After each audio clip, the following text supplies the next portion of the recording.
जीवनातील प्रत्येक क्षणात आपल्याला आत्मसाक्षात्काराची संधी मिळते. आपल्या अंतरात्म्यातील शांतता शोधण्यासाठी ध्यान आणि आत्मचिंतन करणे महत्त्वाचे आहे. आपली आध्यात्मिक उन्नती हीच आपली आंतरिक आनंद आणि शांती देऊ शकते. आध्यात्मिक जागरूकता ही जीवनातील सर्व अडचणींवर मात करण्यासाठी शक्ती देते. प्रत्येक क्षणातील अनुभूतींमध्ये आध्यात्मिक दृष्टिकोन ठेवणे आवश्यक असते. तर मित्रांनो, सिंह राशीसाठी जून महिन्याचे भविष्य काय आहे हे बघूया. तर प्रमुख ग्रहस्थिती अशी आहे की रवी वृषभ राशीमध्ये रोहिणी नक्षत्रात आहे. रवी हा सिंह राशीचा स्वामी ग्रह असून त्याची वृषभ राशीत विशेषतः रोहिणी नक्षत्रात स्थिती आर्थिक स्थैर्य वाढवणारी असते. मित्रांनो, रोहिणी नक्षत्राच्या कल्पकतेमुळे सिंह राशीच्या लोकांना नवीन संधी आणि वेगवेगळे प्रोजेक्ट्सही मिळू शकतात. मित्रांनो, आजच मंगळ मेष राशीमध्ये प्रवेश केलेला आहे.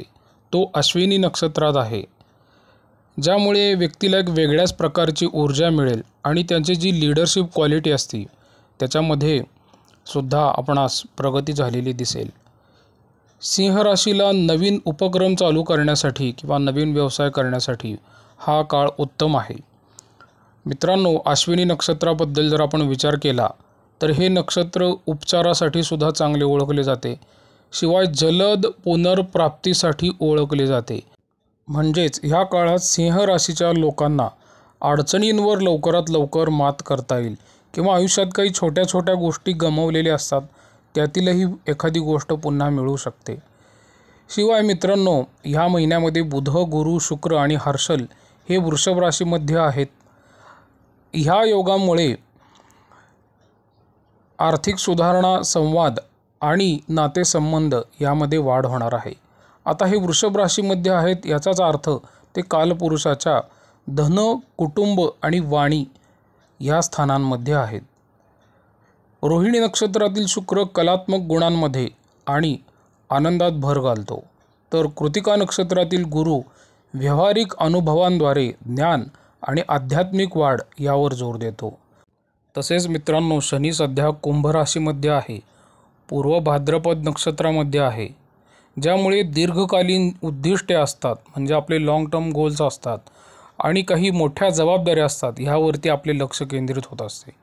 सिंह राशीला भविष्याच्या यशासाठी मजबूत पाया रचण्यासाठी नक्कीच प्रोत्साहन मिळणार आहे.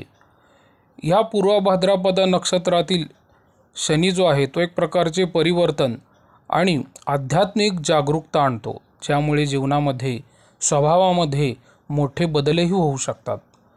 राहू मीन राशीमध्ये आहे, केतू कन्या राशीमध्ये आहे. शिवाय तो रेवती नक्षत्रामध्ये असल्यामुळे अप्रत्यक्षरित्या काही बदल जे आहेत ते आपल्या आयुष्यामध्ये होऊ शकतात.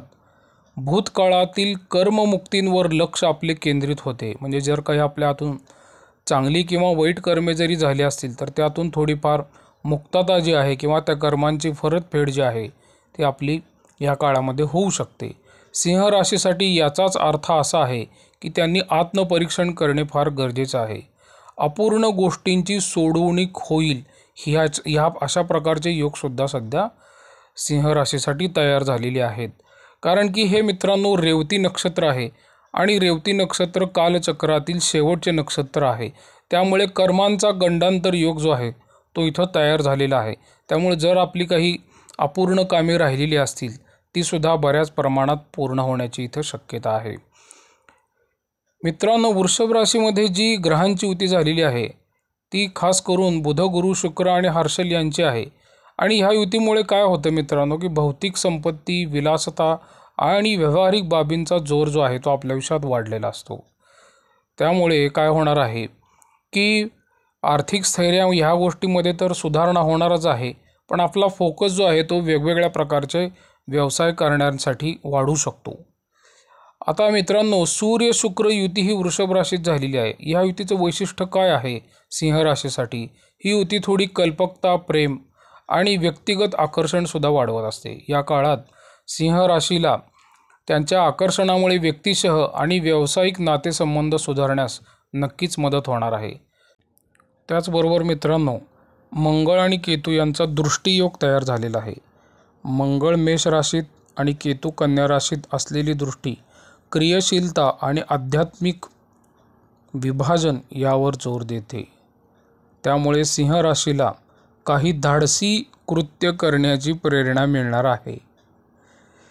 सिंह राशीसाठी जून महिन्याचा जर थोडक्यात आपण सारांश बघितला तर करिअर आणि आर्थिक स्थिती याबद्दल नवीन संधी मिळतील. वृषभ राशीत ग्रहांची युती तर नक्कीच तुमचे आर्थिक स्थैर्य या गोष्टीवर लक्ष केंद्रित करेल. थोडं वैयक्तिक विकास पण होईल, आत्मपरीक्षण चांगलं होईल. दीर्घकालीन योजना ह्या काळात आपल्या आयुष्यात महत्त्वाच्या ठरतील, म्हणजे काही इन्व्हेस्टमेंट्स असतील, वेगळे प्लॅन्स असतील फ्युचरचे, ह्या गोष्टींवर तुम्ही चांगल्या प्रकारे लक्ष केंद्रित करू शकता.